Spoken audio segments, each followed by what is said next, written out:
Que Deus abençoe a sua vida, a sua casa e a sua família em nome de Jesus. Quero deixar com você Romanos 12.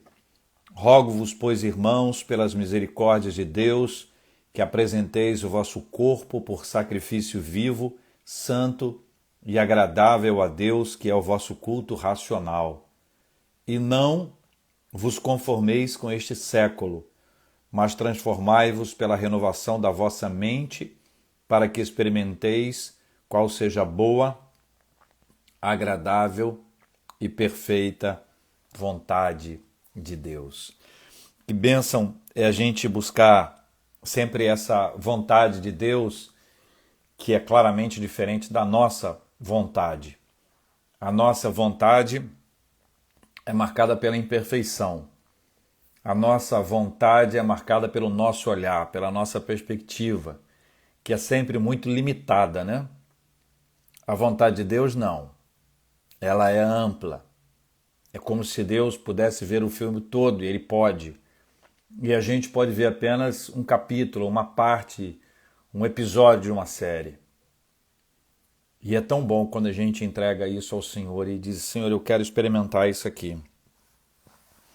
E aí eu entendo que para experimentar isso aqui eu não posso me conformar com este século. Mas eu preciso experimentar uma renovação da mente. Que Deus nos ajude nesse processo de renovação contínua da nossa mente, né? Para a gente não ficar sendo moldado por tudo aquilo que é tão ruim, que faz tão mal à nossa vida. Que a gente precisa ajustar, acertar e buscar viver para a glória de Deus. Que Deus abençoe a vida de todos. Deixa eu buscar aqui meu convidado especial de hoje, que vai estar interagindo com a gente para minha... Quero acolher, quero receber aqui, dar graças a Deus pela vida desse nosso convidado especial de hoje, meu querido reverendo Rodrigo Leitão. Olá, J.R. Vargas, meu amigo. É um privilégio poder participar com você essa noite dessa live tão especial.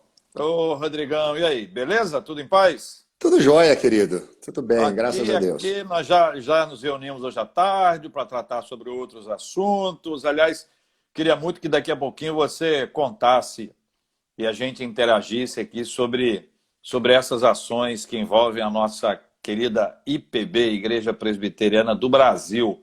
Rodrigo, seja muito bem-vindo aqui entre nós. Quero dar boa noite ao pessoal. Serão todos bem-vindos. Estamos aqui no Instagram da Igreja das Américas. Daqui a pouquinho também estaremos no YouTube da Igreja das Américas com essa nossa live disponibilizada. Queria pedir a você, aliás, queria te encorajar, na verdade, a que você convidasse outras pessoas para estarem aqui. Então, manda o aviãozinho aí para o pessoal, chame outras pessoas para estarem aqui, seus amigos, seus irmãos. Isso é muito interessante. Rodrigo tem uma experiência na área de comunicação e, claro, esse é um assunto comum entre nós, como tem uma experiência pastoral. Virou outro assunto comum entre nós. E ele a gente vai estar interagindo, como a gente sempre faz. É uma conversa e isso faz muito bem. Então, boa noite a todos. Sejam todos muito bem-vindos. É muito bom ter vocês aqui. Rodrigo, quando é que você se descobriu comunicador, jornalista? JR, eu acho que falar muito eu sempre falei, né? Mas eu acho que essa percepção, ela foi acontecendo ao acaso, né? Eu lembro que quando, né, com 16 para 17 anos de idade, eu acho que eu primeiro pensei em ser pastor antes de ser comunicador, mas acabei me tornando primeiro jornalista e depois pastor. Na ocasião, por volta de 16 para 17 anos, até pela questão familiar, né? Meu avô, a família, né, que vinha de uma família tradicional na Igreja Presbiteriana do Brasil, e o envolvimento com a igreja me fizeram pensar, já com 16, 17 anos, no ministério. Mas eu me via muito novo, imaturo, entendia que eu tinha que dar outros passos antes. E aí aquela coisa, né, de pensar uma profissão, o que, que eu vou fazer, isso ou aquilo. E eu acabei, confesso, num primeiro momento, ingressando na comunicação, um tanto quanto, deixa eu ver o que, que é isso, né? mas eu diria que com algumas semanas de aula na faculdade de jornalismo eu já estava apaixonado com aquilo, tinha convicção que de fato era aquilo que eu queria fazer e que eu tinha que estudar. E eu comecei então a faculdade de jornalismo com 17 anos, né? E nessa época então a comunicação entra na minha vida, eu começo a trabalhar também. Nesse período, trabalhei com assessoria de comunicação durante meu tempo de faculdade, fiz um pouco de rádio, trabalhei até com jornalismo diário, cobri até editoria de polícia, eu fiz muita coisa durante esse período me apaixonando pelo jornalismo, né? E aí segui trabalhando na área de comunicação, me especializei em marketing, até que um pouquinho mais maduro, aí novamente aquela convicção do chamado ficou cada vez mais forte, e aí eu caminhei para a área da teologia, vindo para o seminário de Campinas, onde eu estudei, e fui dando sequência concomitantemente as duas coisas, né, sem nunca deixar a comunicação de lado. Isso é muito bom. Eu também fiz com comunicação antes, acho que dá uma base melhor e mais sólida para a gente administrar os tempos de teologia. Tem mais uma coisa em comum entre nós, eu também estudei em Campinas, né? Isso é muito bom. Dessas áreas que você atuou dentro da comunicação, qual foi a mais difícil? Foi editoria de polícia, não? Foi nada. Tinha seus desafios, mas tinha algumas coisas interessantes. Eu acho que, assim, uma coisa... Eu trabalhei com assessoria, né, de imprensa, JR, e eu não acho que é difícil, mas uma coisa que, para mim, que eu sempre levei em consideração é que, às vezes, você tem que lidar com algumas questões um tanto quanto complicadas, e isso, por exemplo, me levou, em uma ocasião, até a optar por sair de um determinado serviço, que é quando você tem que defender uma marca e você não confia mais naquela marca. Você está ali dentro, você conhece alguns movimentos, às vezes, escusos e complicados que estão acontecendo, e o seu papel é ser a cara daquela marca, é defender aquela marca, é criar estratégias para a divulgação daquela marca. E em um determinado momento você vai fazendo. E quando você passa a ter uma dificuldade de ter uma paixão por aquela marca, ou de fato querer defender aquela marca, isso para mim é o mais complicado. Eu, em determinada ocasião, acabei fazendo a opção por uma saída, porque até pela questão da minha fé e a questão de valores, eu entendi que algumas coisas elas eram contrárias àquilo que eu acreditava, e eu não tinha como defender uma marca que tinha valores, né? Tinha coisas que eram contrárias aos valores que eu acreditava. Então, eu acho que essa era a parte mais complicada. Uhum. E o quanto a sua fé te ajudou nesse processo aí? Como é que você conviveu, né? Você está dizendo que nesse caso aí a fé se chocou a ponto de você abrir mão, né? O quanto a fé é importante, na sua opinião, é importante para o desenvolvimento profissional de uma pessoa? Até pela nossa crença, né, teológica reformada, isso é algo que eu sempre trouxe desde cedo, de não ter essa dissociação, né, entre profissão, né? Eu sempre procurei nunca trabalhar essa departamentalização que hoje às vezes a gente vê, né? Então eu tenho a gavetinha do trabalho, a gavetinha dos relacionamentos, a gavetinha do meu tempo livre, entretenimento, e a gavetinha da minha espiritualidade, e elas não se chocam. Não, eu sempre entendi que eu era o Rodrigo, discípulo de Jesus, jornalista, e qualquer outra coisa que eu fosse o tempo inteiro. Então essa era uma questão que sempre me acompanhou, seja na escola, seja na faculdade, mais tarde na profissão. Então, quando esses valores, né, daquilo que eu acreditava acabavam sendo ali contrabalanceados, eu acho que é um processo que acontece com todo mundo que passa por esse tipo de situação. Primeiro você olha para aquilo, você começa a pensar, não, mas não é bem assim, será que estão pensando assim mesmo, estão fazendo isso mesmo? E aí quando você vai verificando que de fato é aquilo, aí começa aquele período de oração, de de sentir, de fato, coração incomodado, de ficar inquieto, até que a gente percebe, não, de fato, você pesa e você vê, não dá para você manter as duas coisas. E aí, às vezes, a gente tem que tomar algumas decisões que são muito difíceis. Mas o que eu gosto sempre de dizer para pessoas que muitas vezes me procuram nessa mesma situação, independente da área profissional delas, mas que percebem ali, né, os seus valores sendo ali confrontados na sua profissão ou no seu trabalho, é que quando de fato nós entendemos que a gente tem que fazer esse passo, Deus é aquele que nos sustenta, ele nos auxilia na tomada da decisão e é aquele que nos sustenta depois disso também. Então eu sempre digo, olha, se de fato você percebe que os valores chegaram ao momento que não dá para conciliar, não é uma questão boba, simplesmente de opinião, mas é uma questão de fato de valores que você não consegue negociar, tome a decisão, você vai sentir paz com o seu coração, que não tem explicação. Eu tinha 16 anos quando eu entrei em rádio. E eu era presidente da UPA, da minha igreja, para você ter uma ideia. Eu também era presidente da UPA aos 16 anos de idade, então temos também mais uma coisa em comum. Mais uma coisa em comum. Aí eu estava trabalhando numa rádio e eu tinha que estar na rádio no sábado às 19 horas. E eu tinha um intercâmbio de UPAs. E eu queria estar no intercâmbio da minha UPA com a outra UPA que era na minha igreja. E eu era o presidente. E eu combinei com meu amigo que saía às 7 para ele ficar até às 9. Falei, cara, você pode ficar até às 9? Que aí eu participo um pouco aqui que eu preciso estar. Beleza. Eu estava lá tranquilo, de boas, feliz e animado. E aí a gente estava orando. E a gente estava cantando Vamos Adorar a Deus. Eu de olho fechado, cantando, vamos adorar. E quando eu abri o olho, aquele meu amigo, que deveria estar no ar, no meu lugar, estava na minha frente.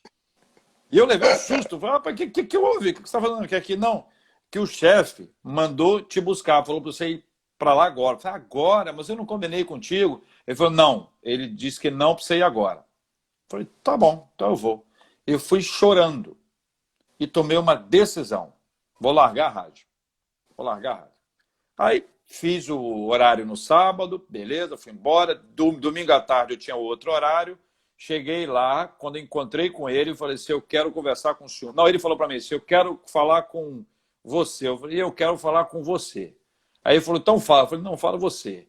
Não, fala você. Eu falei, fala você. Aí ele ficou comigo, né? Aí eu falei assim, o negócio é o seguinte, eu quero deixar a rádio.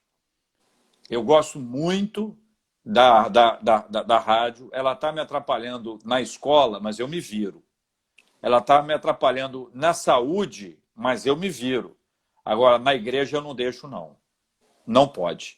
Então, eu quero dizer para o senhor que eu estou indo embora hoje. Hoje eu vou fazer meu último horário e estou indo embora. E quando eu lembro disso, eu vejo que foi uma decisão muito sólida, segura. Eu estava abrindo mão de uma coisa que eu gosto muito até hoje. Uhum. Eu já gostava muito, não era uma coisa assim... Eu não estava abrindo mão de um trabalho, eu estava abrindo mão de um sonho, de um projeto de vida. Era uma coisa muito forte, né?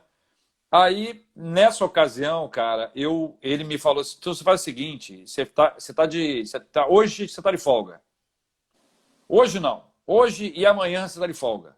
Terça-feira você volta, a gente vai conversar. Aí eu falei, não, estou resolvido, não, você volta. Aí eu fui embora, ganhei uma folga hoje, ganhei uma folga amanhã. No amanhã, ele foi ao banco conversar com meu pai. Ele nunca tinha conversado com meu pai. E foi lá dizer para o meu pai, falou assim, olha, Juninho está querendo sair da rádio, mas ele não pode. Deus me falou, ele falando, Deus me falou que ele não pode sair. O cara nem cristão, nem crente era, enfim... Papai muito sábio, disse para ele o seguinte, falou, ó, Juninho entrou porque ele tomou uma decisão. E se ele quiser sair, ele vai tomar a decisão dele. E tem outra coisa, se Deus falou com você, Deus vai falar com ele. Fique tranquilo, Deus vai falar com ele. E aquilo foi maravilhoso. No final dessa história toda, eu fiquei, mas deixei de trabalhar aos domingos, e ganhei o melhor horário, o horário nobre. E fiquei nessa rádio pouquíssimo tempo, porque isso eu estou falando de Cachoeiro de Itapemirim, depois eu fui para Vitória, onde eu fiquei 8 anos. Então, quando você diz não para aquilo que te afasta de Deus, pode ser até uma perda, ou pode parecer uma perda, mas em algum momento Deus vai honrar, porque nada melhor do que a obediência e a valorização. Por isso que Cristo diz, amar a Deus sobre todas as coisas, né? A gente precisa colocar isso como prioridade na nossa vida, né? Rodrigo, para quem está sonhando, ou para quem conseguiu um emprego, para quem tem alguma... Cara, isso não é fácil, né? Não. E como eu disse, né, é uma decisão, o bom disso, JR, quando você começa a tomar esse tipo de decisão e você percebe, né, como você também percebeu, Deus agindo e movendo e depois entendendo que era o melhor, existe algo especial que você vai tendo essa confiança, porque assim, eu mais tarde, por outros motivos, não por questão de valores, mas por entender que eu tinha que tomar algumas decisões e sentia o movimento de Deus numa direção e que eu deveria, por exemplo, tive situação de ter que sair da minha zona de conforto, não era problema de valores, eu estava ali confortável, mas percebi que Deus estava me levando, né, para um outro lugar ou para um outro momento e que você começa a ter uma confiança, né, em Deus, porque você traz à memória aquilo que te dá esperança e você vai lembrando, nessa situação Deus foi fiel, Ele sustentou, naquela situação Ele fez isso, na outra situação. Então, quanto mais decisões assim amparadas na certeza de que é o movimento de Deus e o propósito de Deus para a nossa vida, mais fácil tomar decisões assim a gente consegue, né? Quando a gente ouve a voz de Deus, eu acho que esse talvez seja um dos pontos complexos, né? Nós dois somos de rádio e tudo, então quando a gente tem um ouvinte, você fala, o ouvinte te escuta, isso é uma coisa maravilhosa, né? Vem do básico, do emissor, receptor, mensagem, ruído. E aí o ruído, que para mim que é o ponto, entendeu? É quando você está ouvindo, achando que é a voz de Deus, mas é a sua, achando que é a voz de Deus, mas é dos outros. Como é que você entende esse aspecto, entendeu? De compreender mesmo, né? Que a voz de Deus... Peraí, quem está falando aqui é Deus, né? Eu fui pregar numa igreja, Rodrigo, uma historinha, e aí quando terminou o culto, uma senhora veio até mim e disse assim, pastor, a voz do senhor parece com a voz do J.R. Vargas. E ela séria. E eu disse para ela assim, mas sou eu? Ela fez assim, ó, e saiu. Foi embora. Fez e foi embora. E aí passou o tempo, a gente teve um encontro numa outra igreja e ela veio me pedir desculpas. Pastor, eu vim pedir perdão ao senhor, porque eu não sabia que o senhor era o senhor. Eu achei que fossem pessoas diferentes, eu tinha uma outra ideia e tal. E aí, desde então, eu guardei essa história para lembrar o seguinte, quando a gente ouve uma voz e a gente conhece a pessoa, a gente ganha uma fidelidade aqui de audição, uma capacidade de ouvir e de entender que esta é a voz de. Radialistas têm isso. Se o radialista se você não conhecer, parece igual. Todas as vozes parecem iguais. Mas com o passar do tempo, você ganha o discernimento. Não é fulano, não. Hoje ele não foi, não. Como é que você trabalha esse aspecto do ouvir a voz de Deus sobre esse tema? Enquanto você pensa um minutinho, quero dar boa noite a todos outra vez. Sejam todos bem-vindos. Convidem outras pessoas para estarem aqui. Mandem aviãozinhos, marquem seus amigos e vamos continuar a nossa interação. Fala aí, Rodrigo. Eu acho que, primeiro, esse é um cuidado, né, grande que a gente tem que ter, JR, porque se a gente seguir a voz do nosso coração, né, a sabedoria bíblica nos ensina, de acordo com o profeta Jeremias, que ele é enganoso, o nosso coração é enganoso, né? Então esse é um grande perigo. Agora, para poder perceber, eu acho que você levantou, né, essa questão. Você tem que conhecer, né, para discernir essa voz. Eu gosto muito, né, dos livros de um pastor hoje já falecido, chamado Eugene Peterson. E em um dos seus livros, Peterson fala sobre como que a gente ganha sensibilidade, né, para perceber a vontade de Deus, a voz de Deus. Porque a gente vive falando, né? Principalmente nós pastores falamos muito isso, né? A vontade de Deus é boa, perfeita e agradável. A vontade de Deus é boa, perfeita e agradável. A gente repete esse versículo e geralmente o pessoal vem dizer, pastor, essa parte eu já entendi, né? Que ela é boa, perfeita e agradável, eu já sei. Agora eu quero saber como que eu ouço, né? Como que eu sei que é a vontade. E Peterson fala uma coisa interessante. Ele diz que a partir de algumas disciplinas espirituais, por exemplo, quanto mais a gente ora, né, mais a gente tem esse momento de proximidade com Deus, de intimidade com Deus, mais a gente vai compreendendo, né, aquilo que Deus está fazendo na nossa história. Ele até usa, né, essa tríade, ele diz que quanto mais a gente ora, mais a gente percebe o que Deus está fazendo na nossa vida, quanto mais a gente lê a Bíblia, mais a gente percebe o modus operandi de Deus e o que Ele está fazendo na história. E quanto mais a gente desenvolve amizades espirituais, né, a gente consegue perceber o mover de Deus na vida dos outros. Então, essas disciplinas espirituais, elas vão nos ajudando a aguçar, a ter esse entendimento cada vez maior, né, para que a gente não incorra no erro de seguir o desejo de fato do nosso coração, porque o nosso coração é barulhento. E às vezes ele fala muito alto.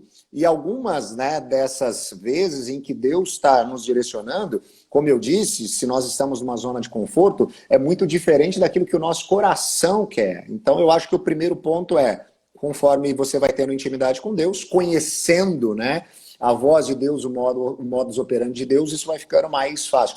E existem outras questões que eu gosto muito de colocar, eu gosto de colocar essa sensação de tranquilidade e paz no meu coração com essa decisão. Eu gosto de perceber portas que se abrem, portas que se fecham.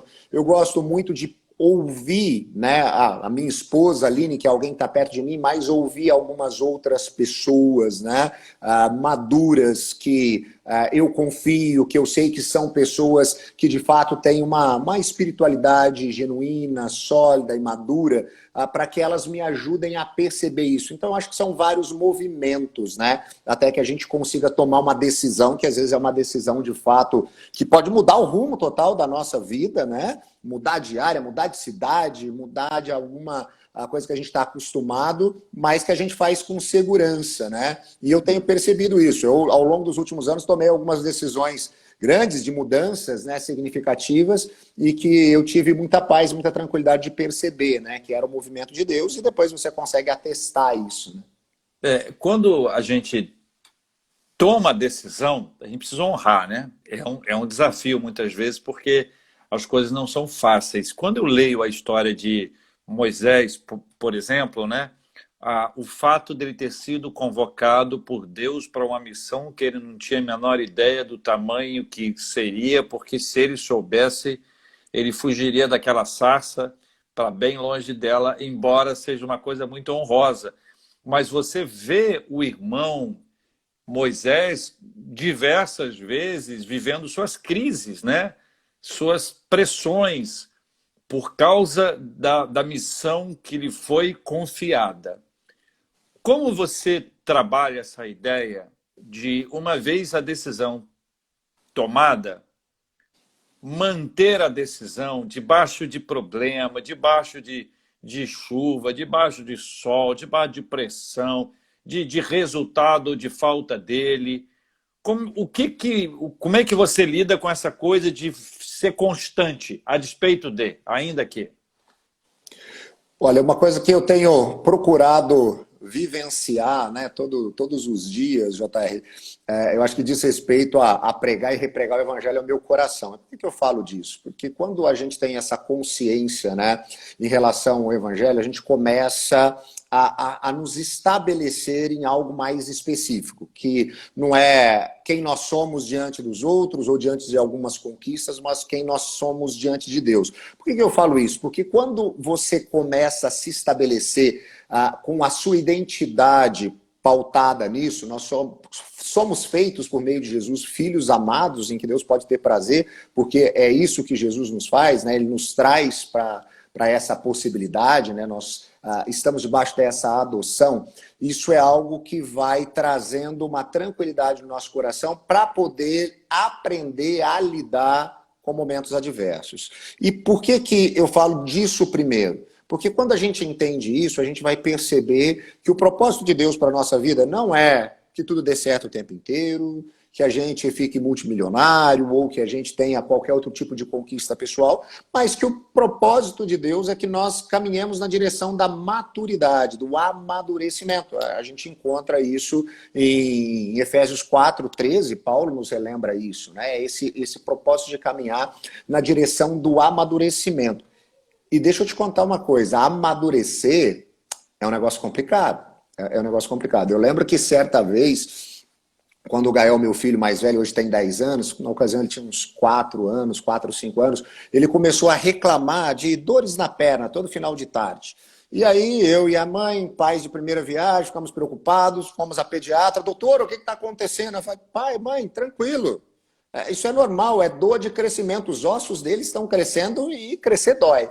E naquele momento eu percebi que se crescer em estatura dói, crescer emocionalmente, espiritualmente, dói mais ainda. Então, esse é um caminho de amadurecimento que Deus está nos levando e às vezes nós enfrentamos algumas situações adversas. Isso posto, a gente passa a entender que Deus nos direciona, Ele nos chama, mas isso não significa que nesse lugar que nós estamos trilhando, tudo serão flores, né? Às vezes nós vamos passar pelo vale de sombras e mortes, ou pelo vale da sombra da morte. Mas a convicção que a gente tem é que Deus está ali nos sustentando, a sua vara, o seu cajado nos consola. Então, quando você tem esse processo da compreensão do Evangelho, do que Deus tem de propósito para a nossa vida, que é o caminho da maturidade, quando você enfrenta esses momentos adversos, mas você lembra que foi Deus que te colocou nesse caminho, isso te ajuda a conseguir passar por esse caminho com ajuda, com consolo, com a proteção de Deus. Eu não estou dizendo que isso é fácil, eu não estou dizendo que isso é simples. Às vezes você vai, inclusive, questionar, chorar e escrever um salmo de lamento, né? Por que se escondes de mim, ó Deus? Mas você vai fazer igual os salmistas fazem. Você vai andar mais um pouquinho e você vai lembrar, opa, foi Deus que me trouxe até aqui. Então, eu acho que esse é um processo saudável, né? Entender o Evangelho para que você possa compreender o propósito de Deus, para que você possa experimentar a diversidade, né? Então, nós temos a possibilidade de ouvir a voz de Deus e, tendo ouvido, obedecê-lo no processo da obediência, por mais difícil que seja esse percurso, nós estaremos amparados pelo Senhor que nos chamou e amparados por Ele, que não só nos chamou, mas Ele vai junto. Essa é uma lembrança que eu guardo sempre, Rodrigo, porque é o seguinte, uma coisa seria assim, se Deus me dissesse assim, ide por todo mundo e pregai o Evangelho a toda criatura. Eu poderia dizer assim, tá, sozinho? É basicamente o que ele fez, assim, estou ilustrando, né? Moisés, esse negócio é o seguinte, quando chegar no mar, você ergue a mão e aí? E o mar vai abrir. O mar vai abrir. Só isso. Porque foi só isso que aconteceu. Você não tem mais nada. Não tem cena pirotécnica, não tem culto. Eles não clamaram, não gritaram, não teve nada. O homem ergueu a mão e o mar abriu. A história é essa. Quem está olhando, olha assim, que poderoso esse homem, hein? Ele ergue a mão e as águas se abrem. Tá, né? Quem tá olhando. Já diria uma famosa trupe de comédia no Brasil, o mar abriu no meio, velho. O mar abriu no meio, velho. E aí você tem um negócio, você, cara... Mas o grande lance é que quando ele ergueu a mão, quem a ergueu foi o Senhor, quem atravessou foi o Senhor, quem foi com ele foi o Senhor. Deus nunca nos deixa. E essa é uma lembrança que a gente precisa guardar sempre em todos os tempos. Deus nunca nos deixa. E isso me faz muito bem. Você falou em passado, lembrança. Fala do seu avô. Olha, eu acho que Eu tô meio emotivo esses dias, né? Lembrando de algumas pessoas, né? Lembrando, ontem eu estava emotivo, lembrando da minha mãe, quando eu lembro do meu avô também, eu fico. Meu avô foi pastor presbiteriano, formado em Campinas em 1947, teve uma trajetória muito bonita, foi pastor no interior de Minas, no interior de São Paulo, também passou pelo Rio, foi diretor do Seminário Presbiteriano do Sul em Campinas, quando na ocasião ele começou o Seminário Presbiteriano do Rio, né, como extensão. Trabalhou também ali na Universidade Presbiteriana Mackenzie, alguém muito envolvido com a área da educação, excelente escritor, poeta, né? E que teve uma influência muito grande na minha vida e no meu ministério, né? Porque eu costumo dizer que desde cedo essa referência do que é ser pastor, eu tinha muito próximo de mim e eu diria assim, né, com um sarrafo bem alto, né? Porque eu vejo que às vezes até hoje eu vou em alguns lugares e ouço, né, algumas pessoas falando a respeito do meu avô e me alegro muito com isso, né? E isso para mim sempre foi algo muito especial. Poder experimentar dentro de casa, né, na família, um referencial pastoral de alguém equilibrado, de alguém focado no evangelho. Então isso para mim foi de fato algo que me motivou. Tanto que no início eu tinha um pé atrás com essa questão, né, com o meu próprio coração. Eu acho que lá atrás, eu já disse há pouco, né, que com 16, 17 anos eu pensava no pastorado, e uma das coisas que me impediam era isso. Eu falava, será que eu estou pensando nisso só porque eu tenho um bom referencial a respeito disso? E eu, inclusive, posterguei um tempo até que eu entendesse, não, isso é de fato, né, algo que Deus está tratando agora comigo, né? E eu fui perceber isso mais tarde também, entrando no meu ministério e no início traçando o meu próprio caminho. Eu fazia muita questão disso, né? De, não, eu quero traçar o meu caminho. Mas existem algumas curiosidades fantásticas, né? Meu avô era alguém muito apaixonado, né, pelo evangelho, pela igreja e pela denominação que ele serviu, né? Por mais de 70 anos como ministro, que é a Igreja Presbiteriana do Brasil. E eu me lembro, JR, que assim, né, a gente estava em almoço de família, né, e aí ele ia orar, e aí ele começava a orar, e a gente ali ansioso, né, morrendo de fome, né, e a comida esfriando, e aí ele começava a orar, e Deus abençoe a Igreja Presbiteriana do Brasil, que ininterruptamente, há mais de 100 anos, tem pastores da nossa família nessa denominação. Deus abençoe os missionários da Junta de Missões Nacionais, Deus abençoe. Eu falo assim, meu Deus, o almoço está esfriando, né? Ele vai abençoar, vô, ele vai abençoar.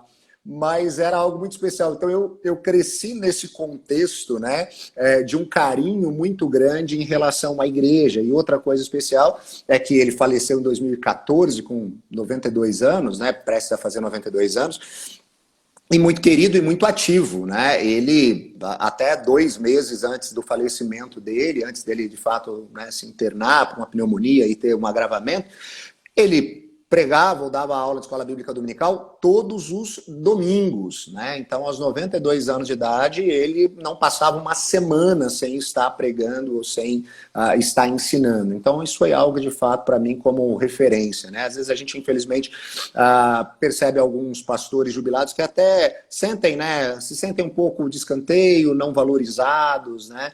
E algo que me ensinou muito é a valorizar, né, os pastores mais experientes, os pastores hoje já jubilados, ou mesmo pessoas, presbíteros e membros da igreja que já são mais experientes. Foi essa convivência, né? Porque quando eu voltei para Campinas para fazer o seminário, antes do meu casamento, eu morei, né, com ele e a minha avó por 1 ano e meio, né? Então a gente ficou ainda mais próximo, né, no início do meu seminário. Então eu ouvi as mesmas histórias 427 vezes e eu fui aprendendo. Eu acho que isso é um preparo para o meu ministério, né? Às vezes a gente tem que ouvir várias coisas várias vezes. Tem alguma história dele aí que você poderia contar, uma dessas aí? Eu acho que tem histórias, né, muito marcantes em relação a inclusive algumas perseguições, né, que ele sofreu, e pastores sofriam, né? Meu avô se formou em 47 e foi, né, para o interior das Minas Gerais, ali, para o leste de Minas. Então, lidou com diversas situações, né, de perseguição, e ele contava algumas histórias assim. Mas eu gosto muito de lembrar de alguns conselhos, né? Alguns conselhos muito práticos na lida, né, na perspectiva da liderança, né?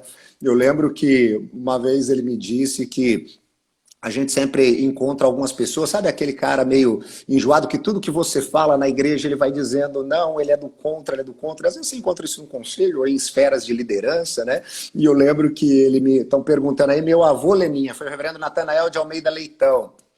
E eu me lembro que ele falava, JR, ó, você faz o seguinte, eu sempre fazia isso, quando tinha aquele cara que tudo que eu falava reclamava, eu chamava ele durante a semana e o que eu ia falar naquela reunião específica eu contava para ele.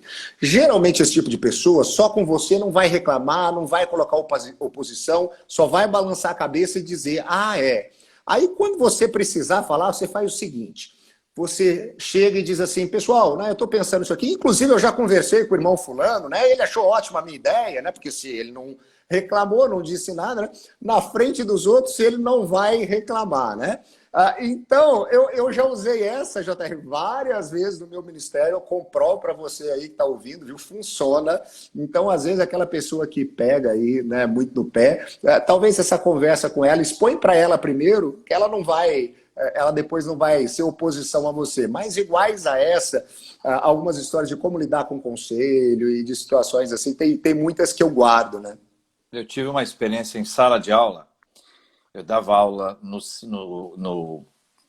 seminário presbiteriano aqui, no Rio, e eu tinha um aluno que, se eu falasse assim, bom dia, ele ia falar, mas por quê? Qualquer coisa. O que tem de bom no dia? Hoje é dia tal. Eu não sei se é não, viu? Talvez em outro lugar, o fuso horário seria outro dia. Tudo, qualquer coisa. Então não era uma questão assim do assunto da matéria. Era um cara implicante. E parece que ele não era só implicante comigo, não. Ele era só uma pessoa implicante. E aí, cara, um dia, eu quieto, tudo o cara falava, eu ia lá, explicava com paciência, podia achar ruim, mas ia lá com paciência, explicava, tudo bonitinho. Um belo dia, eu vou pregar em um determinado lugar, chegam as pessoas, eu cheguei mais cedo, aí vem um grupo de pessoas e diz, pastor, o senhor está dando aula para o fulano, e deram um apelido. Deram o nome do apelido. E eu não lembro o apelido. Você vê como as coisas são boas. Mas eu vou dar um exemplo aqui, né? Um exemplo. Por exemplo, fala, o senhor está dando aula para o Fuinha. Eu falei, Fuinha? Estou falando aqui bicudo, ó, já estão até sugerindo. Aí eu cheguei e falei assim, mas quem é Fuinha? Ah, pastor, Fuinha é o fulano, o cara. Fuinha é o fulano, mas ele odeia esse apelido. Claro, claro. Não, fiquem tranquilos, não tem problema nenhum. Fui para a aula, chegava mais cedo, era após o intervalo, quando ele chegava eu já estava na sala de aula, com o quadro na mão, aquele negócio todo. Bom, quando eu entrei na sala de aula, sem ninguém, limpei o quadro, arrumei o quadro e escrevi lá no alto, à direita, lá. O apelido dele que eu não lembro qual é, Fuinha, botei no quadro. Falei nada, Rodrigo. Chegaram os alunos aí e tal. Tem um amigo nosso que era meu aluno, à época, ele diz assim, mestre, quem é Fuinha? Eu falei assim, no final da aula eu conto. Rapaz, foi a aula mais tranquila que eu dei. Foi tão boa que quando chegou no final, os caras falaram assim, reverendo, e quem é o... Eu falei assim, aula que vem eu conto. Durou um ano. Eu não contei até hoje. Eu nem lembro o apelido, nem sei quem mais é o cara. Porque eu falei, cara, olha, não tem condição. Mas ele não reclamou mais, né? Não reclamou e eu entendi que foi uma coisa de Deus, entendeu? Para me livrar daquela coisa chata, porque não era uma questão de tema. Era uma questão da chatice dele, entendeu? Mas, enfim, o assunto foi resolvido de uma outra forma. Mas são coisas que a gente vai aprendendo com a experiência. Isso aí. Eu aprendi muito nesse sentido, né? Ter alguém aí que te ajude a perceber algumas coisas do ministério, te dar algumas dicas, assim, isso sempre é muito bom, né? Rodrigo, a gente está trabalhando para realizar uma live, é a segunda live da história da IPB. A gente fez uma live em junho e teve uma repercussão muito grande, mais de 350 mil pessoas assistiram, participaram conosco ao longo daquilo que nós planejamos para 12 horas, que se transformaram em 13 alguma coisa. E como se já não bastasse, né, a gente partiu para uma outra live, agora no dia 8 de agosto, uma live que durará, planejamento, 8 horas, né? Então, essa próxima live, ela é mais musical. Então, é um festival da IPB Live. Fala um pouquinho para o pessoal sobre esse assunto.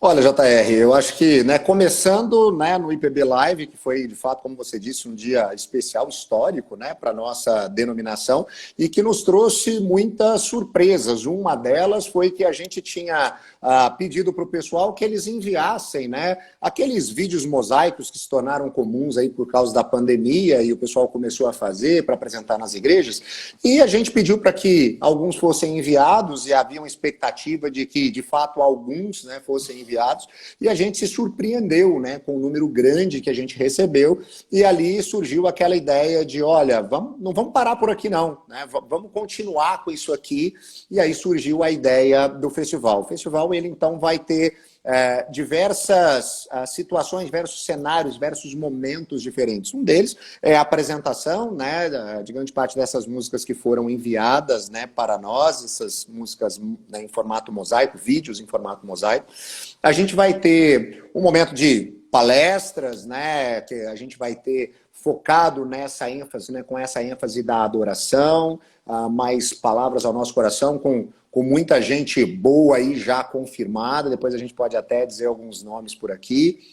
A gente vai ter um outro quadro, né, de pessoas que estão envolvidas com a música, fazendo, compondo, tocando, e que vão contar um pouquinho, né, das suas histórias. A gente vai ter um momento especial voltado, né, para os nossos hinos clássicos do nosso Inário Novo Cântico, e a gente, enfim, vai ter essa grande novidade que é o Festival de Música Autoral inédita. Então a gente já está recebendo, né, vídeo aí de compositores, né, e músicos da Igreja Presbiteriana do Brasil. Isso é um critério, né? Ele tem que ser membro da Igreja Presbiteriana do Brasil em plena comunhão, o compositor, o intérprete e todos aqueles que estiverem, né, tocando, se for no caso de uma banda, porque o objetivo é esse mesmo, né, que nós possamos descobrir novos talentos aí na nossa igreja presbiteriana e valorizar, inclusive, esses talentos, né? E então nós poderemos, né, por meio, né, dessa live, conhecer um pouco mais dessas pessoas. Eles já estão enviando, nós faremos uma pré-seleção, né? Então nós temos uma comissão composta por pastores e músicos que farão ali a separação, ranqueamento e os 20 vídeos, né, ali separados, eles, na semana de 1 a 6 de agosto, eles estarão lá no nosso aplicativo, no IPB Play, que é algo fantástico. Se você ainda não conhece o IPB Play, baixa aí no seu celular, entra no site, porque o IPB Play é uma plataforma que a gente tem, que tem colocado junto e unido todos os canais, né, canais das igrejas locais, da Igreja Presbiteriana do Brasil, das nossas autarquias, de todas as nossas organizações presbiterianas, juntos. Então lá você consegue encontrar tudo que é, né, de igrejas presbiterianas, e lá nessa plataforma a gente vai poder ter ali uma votação. Desses 20, os 10 mais votados estarão no dia 8, sendo ali, tendo um trechinho, né, durante o dia, até 5 horas da tarde, a gente continua a votação. Na parte da noite, a gente vai mostrar cada uma dessas músicas em ordem aleatória, e no final da noite, nós teremos, então, né, o grande vencedor, né, os grandes vencedores ali serão apresentados. Então a gente está muito feliz porque a igreja está envolvida, né, JR? E a gente sentiu isso na IPB Live, e no Festival IPB Live está sendo a mesma coisa. O pessoal manda vídeo, o pessoal manda mensagem, o pessoal diz no Instagram, o pessoal está se mobilizando, né? E isso é muito especial, ver a nossa igreja assim, de fato alegre, de fato envolvida, né? E essa é uma alegria também para o meu coração. Eu venho trabalhando nessa área da comunicação na IPB há muito tempo, até antes de ser pastor. Logo quando eu vim para o seminário, eu comecei a trabalhar em Luz para o Caminho, né, como jornalista, chefiando o departamento de marketing. Mais tarde, né, convidado para estar na APECOM. Ali fiquei 3 anos, né, coordenando essa área específica da comunicação e das mídias. E ver isso agora como executivo da APECOM, a gente envolvido com essa possibilidade, para mim é algo sensacional. Isso é muito bom. Você é executivo, só para descrever para o pessoal que tá nos acompanhando. O Rodrigo é executivo da APECOM. A APECOM é a Agência Presbiteriana de Evangelização e Comunicação. A APECOM, ela tem a sua composição feita pelo Supremo Concílio da Igreja, que se reúne a cada 4 anos, e o concílio propõe nomes e vota, essas pessoas são eleitas. Dentro da APECOM, foi formada uma comissão para trabalhar a primeira live, aquela de junho. Essa comissão foi redesignada para trabalhar esta live, que é do dia 8 de agosto. E agora, essa comissão se tornou uma comissão permanente de lives para tratar esses assuntos, né? Então, eu tenho a alegria de trabalhar com o Rodrigo, com o André, com o Dirley, com o Vandi, com o Júnior, né? E ser o E nosso relator, né? E nos levar para alguns caminhos, às vezes, para que não se desviem. Mas é maravilhoso, porque a gente acaba tendo uma troca muito boa, né? É Porque verdade. cada um é de uma área, cada um tem uma experiência e todo mundo está atuando de maneira tão especial. Então, assim, sou muito grato a Deus pela sua vida, grato a Deus por todos os demais conselheiros da APECOM. Eu lembro sempre de uma palavra aqui para lembrar do Ricardo Mota, que foi o executivo até agora recentemente, com quem Por você 10 anos, trabalhou, exatamente. e aí você assumiu esse posto, e para o seu posto assumiu o André Monteiro, que o pessoal aqui do Rio conhece muito bem, e está junto com a gente também na APECOM a partir de agora, esse mês, né? E, enfim, vamos falar dos nomes de palavras e dos que vão cantar. Então vamos lá. Então a gente tem o nosso período, né, de ressonância, né? O nome bonito aí que tem a ver também com essa perspectiva da música, né? E essa resposta em adoração a Deus também. Então a gente tem alguns nomes, né, muito conhecidos, né, do pessoal. A gente vai ter a presença do Reverendo Roberto Brasileiro, presidente do Supremo Conselho da IPB. Reverendo Augusto Nicodemos, hoje vice-presidente, né, do Supremo Conselho da nossa igreja. Reverendo Hernandes Dias Lopes, né, que é diretor executivo de Luz para o Caminho, também Meu muito conhecido de príncipe! todos. Nosso príncipe.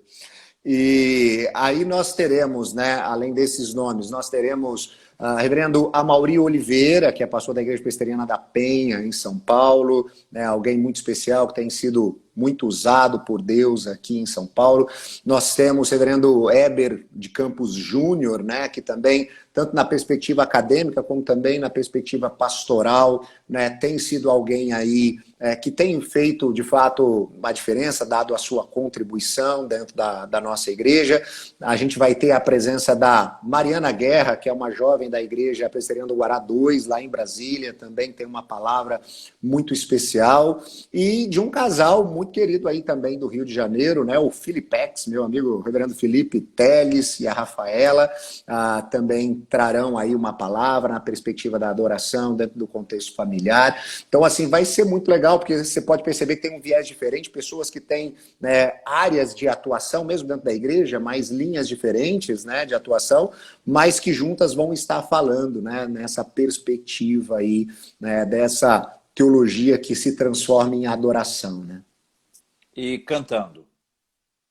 Cantando a gente vai ter Estênio Márcios, né, monstro consagrado da nossa música, né, cristã, né, popular cristã, e hoje pastor presbiteriano também. Então é alguém que já há muito tempo tem dado a sua contribuição. A gente vai ter lá Juliano Sócio, que é hoje o secretário executivo do Conselho de Música, né, da Igreja Presbiteriana do Brasil, né, um pastorzão no coração, assim, do tamanho do planeta Terra, amigo querido e pessoal que eu carrego no coração. A gente vai ter Fábio Sampaio também, né, um jovem compositor, cantor, que tem feito um excelente trabalho, tanto, né, nas suas canções, né, tocando carreira solo, como na sua banda, para quem gosta um pouco mais de rock and roll, do Tanlan, e agora uma perspectiva mais congregacional, né? Ele lidera a parte de música de uma igreja que está sendo plantada em São Paulo, que é a Igreja Presbiteriana de Perdizes, que inclusive lançaram um EP recentemente, né? Se você quer ouvir uma música boa, Louvor PDZS, né? De Perdizes, você encontra em todas essas plataformas. Todas as composições lá, as que não são releituras, são composições do Fábio, um cara fantástico. Aí a gente vai ter a banda Purples, né? Também um pessoal muito joia, que está aí no cenário nacional fazendo a diferença, principalmente nessa geração Z aí. O pessoal gosta muito, né, do Purples, e eles são muito queridos, maravilhosos. E aí a gente vai ter uma apresentação ao final, talvez muitos não conheçam, mas uma gracinha, duas meninas assim que cantam muito e que a gente vai poder apresentar para o Brasil, que é o Duelos, né? São capixabas, JR, são capixabas. O pessoal está perguntando se o reverendo JR vai cantar. A gente está preparando ali. Existem algumas promessas aí, né? Já teve pastor aí um dia desse que prometeu que quer fazer dueto com ele. Já teve um outro músico que eu estou esperando que vai convidá-lo para poder fazer uma palhinha com ele. Queremos ver JR cantando. É isso que eu estou esperando, entendeu? Fiquei até triste. Juliano Sócio fez uma música recente agora, compartilhou aqui conosco no nosso grupo. Todo mundo ouviu, todo mundo achou a música ótima. E eu perguntei se ele não gostaria assim, de ter um back, um apoio, um contracanto, qualquer coisa. Todas as vozes, todas as vozes. Isso tudo aí vai acontecer no dia 8. A gente vai ter assim, uma tarde e noite maravilhosa. Começa às 2, vai até às 10. Terminando ouvindo o Hernandes, que é sempre uma bênção de Deus, tendo resultado do festival. JR, eu não falei, a gente tem um quadro, né, que é o Mente e Coração. Vamos falar do pessoal que vai estar lá. A gente vai apresenta a Roséia Estropa, né, que é uma regente da Igreja Presbiteriana da Penha, em São Paulo, que regeu no Supremo Concílio, que a gente teve em 2018, um coral de mais de 1000 vozes, e ela vai ter uma fala, né, sobre essa participação dela em relação à música. A gente vai ter uma fala também sobre essa construção de composição de um outro queridíssimo, né, que é o Guilherme Amarino, né, da banda Projeto Sola, e ainda uma jovem especial, que é a Lilian Olive, que venceu aí um concurso da UMP, né, nacional, que tem uma música também, uma gracinha, que é a Missão da UMP. Eu brinco que eu aprendi a tocar o ukulele só para poder cantar essa música, né, junto com o pessoal da UMP. Então é muita gente boa que vai estar com a gente no dia 8. Vai ser uma festa. Eu queria desafiar o pessoal que compõe ou que canta, que são membros aqui, que acompanham a gente, que são membros de igrejas presbiterianas, que conversem isso, porque a gente tem uma premiação importante que eu queria contar, né? Eu queria que o Rodrigo falasse isso. Os 3 primeiros colocados, eles vão receber uma premiação, né? E eu queria chamar a sua atenção que premiação é legal. O mais importante é a adoração. Então, por isso que não tem briga. Entendeu? O mais importante nessa história é adorar a Deus. Ganhar o prêmio depende, gosto, né? E a votação, ela vai ser pela internet. Então, às vezes, você pode ter mais amigos, né? Você pode ter uma campanha para um nome. Uma família grande. Família grande. Quando eu fui trabalhar em rádio em Vitória, eu morava numa pensão. E no meu quarto eram 9, eu e mais 8. E ao todo éramos em 20. Tá certo? Então, ao todo eram 20 pessoas. Beleza. 20 internos, né? Quando eu fui para a rádio, a audiência da rádio aumentou, e aí o pessoal da rádio dizia: é o pessoal da pensão. É a turma da pensão. Você se defendia dizendo: não, mas é só em um rádio que eles estão ouvindo. Tá na mesma mistura, no mesmo aparelho, tomando duro. Então é o seguinte, fala aí dos 3 primeiros colocados, o que eles vão ganhar? Não, eu vou começar antes, né? Os 10 que estarão lá, primeiro eles vão participar aí de um álbum, né? Que vai estar nas plataformas digitais, então a gente vai poder, né, ouvir e ouvir de novo essas músicas, né, em todas essas plataformas de música. A gente vai ter ali, né, para os primeiros lugares, essa questão de um clipe, né, que a gente vai estar produzindo, os ajudando, né, na produção de um videoclipe da música. E o primeiríssimo lugar, né, além dessa possibilidade do clipe, ele estará conosco em 2021 no Congresso Oficial da IPB, que é o Congresso da APECOM, que a APECOM realiza todos os anos, né, lá em Águas de Lindóia. Então, em 2021, né, essa pessoa, esse homem, essa mulher ou essa banda estarão conosco lá, podendo interpretar a sua música, cantar essa canção, que eu tenho certeza até lá. Já estão falando que o primeiro lugar é seu, JR, aqui. Eu já Não, não dessa pode, vez não eu não pode. estarei. Porque seria uma melhor, porque ele iria ganhar e o pessoal ia ficar falando assim, é Exatamente. marmelada, então é melhor não... É isso. Vamos ficar com essa história aí que ficou boa.